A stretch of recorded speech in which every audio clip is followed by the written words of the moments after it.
नमस्कार प्यारे अतिथि शिक्षक साथियों, तो जुड़ चुके हैं आप हमारे चैनल स्टार बुंदेलखंड के साथ। दोस्तों आज की वीडियो हम जानने वाले हैं जो अतिथि से संबंधित ये जो जानकारी आई है 2 अगस्त को। आप यहाँ पे देख पा रहे हैं जो शैक्षणिक सत्र यहाँ पे 25-26 में जो विद्यालय में रिक्त पदों के विरुद्ध अतिथि शिक्षक आमंत्रण हेतु रिक्तियों का जो अपडेशन के संबंध में दिया गया है। जो ऐसे हमारे विद्यालय हैं जहाँ पे अभी भी जगह या पद शो हो रहे हैं और वहाँ पे अभी भी कोई शिक्षक वहाँ पे जो उनकी भर्ती नहीं कराई गई है, तो इस संबंध में यह जो लेटर जारी हुआ है वो इसकी जो डेट है यहाँ पे आप नीचे देख पा रहे हैं। आइए चलते हैं आप सीधे हम यहाँ पे स्क्रीन पर और जानते हैं जो हमारे इस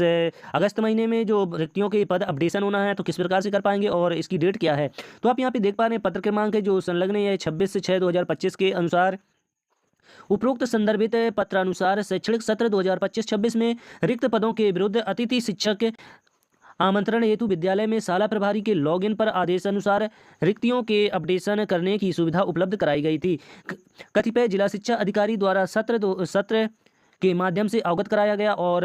कि शाला प्रभारी द्वारा रिक्तियां अपडेशन करते समय त्रुटिपूर्ण जानकारी अपडेशन होने के कारण उन्हें विद्यालय में अतिथि शिक्षक आमंत्रण में कठिनाई आ रही है और साथ ही साथ अतः जिला शिक्षा अधिकारी द्वारा प्रेषित किए गए पत्रों के आधार पर विद्यालय में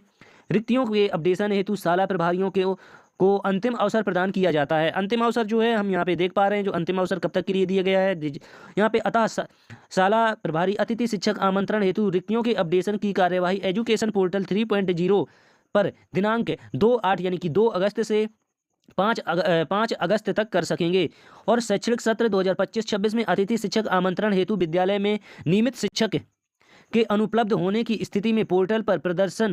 प्रदर्शित रिक्त पदों के विरुद्ध अतिथि शिक्षक के आमंत्रण वास्तविक आवश्यक रिक्तियों की प्रविष्टि की कार्यवाही विद्यालय के शाला प्रभारी द्वारा निम्न आधार पर की जाए। विद्यालय के शाला प्रभारी का यह जो उत्तरदायित्व होगा कि वह विद्यालय में उपलब्ध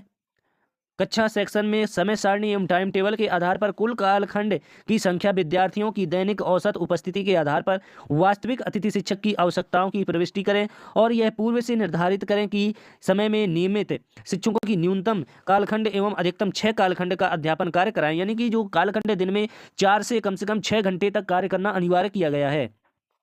अतः इसके परीक्षण में उपरांत ही विद्यालय में शाला प्रभारियों एवं अतिथि शिक्षकों की आवश्यकता की प्रविष्टि करें और जो सिर्फ प्रदर्शन रिक्त पदों का प्रमाणीकरण न करें, यानी कि जो पद सो रहे हैं उस वजह से ही प्रमाणिकता न करें ताकि अतिथि शिक्षकों की ज्वाइनिंग हो सके और विद्यालय में वास्तविक आवश्यकता अनुसार आधार पर प्रविष्ट की जाए। समस्त शाला प्रभारियों को निर्देशित किया जाता है कि पैराग्राफ 2.1 के अनुसार अतिथि शिक्षकों की आवश्यकता का आकलन करने के उपरांत तदनुसार रिक्तियों की अपडेशन की कार्यवाही निर्धारित समय सीमा में करना सुनिश्चित करें। यदि शाला प्रभारियों द्वारा समय सीमा में कार्यवाही नहीं की जाती है तो यह माना जाएगा कि उन्हें विद्यालय में अतिथि शिक्षकों की आवश्यकता नहीं है। उपरोक्त कार्यवाही समय अनुसार निर्धारित समय में करना सुनिश्चित करें।